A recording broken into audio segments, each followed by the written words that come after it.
మరొక ఆవిడ భర్త తిడుతున్నాడట. ఎందుకు తిడుతున్నాడు? తినగలేవు, ఇప్పుడు తినకుందేటండి. భార్య సంగతి మీకు తెలుసు, భార్యలుగా మీరు ఆడవాడుగా తెలుసు. ఎందుకంటే మా అమ్మే అవ్వమ్మ, ఈవిడ ఎవరు? మా దేవుడు మాట వినలేదు, పండు తినొద్దంటేనే వినలేదు.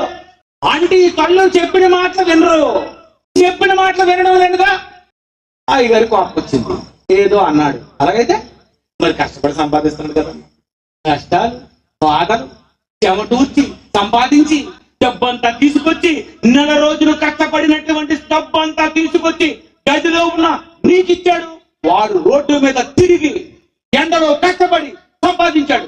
నీకేమైపోయినా నువ్వెందుకమ్మా ఏదో అన్నాడని కూర మాడిపోయింది. ఎక్కడా? డబ్బు సంపాదించాడు, నిన్ను పోషిస్తున్నాడు, కష్టం పడుతున్నాడు, ఉదయాన్నే వెళ్ళిపోతున్నాడు, రాత్రి 9 వరకు వాడినెక్కించి వీడినెక్కించి అందరింటిలోకి దించి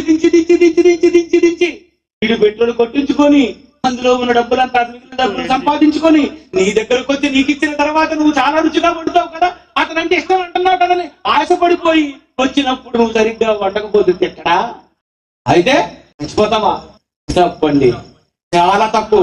తప్పు చేస్తూ నేను తప్పు చేయలేదు అనుకుంటూ చచ్చిపోవడం అనేది చాలా పెద్ద తప్పు.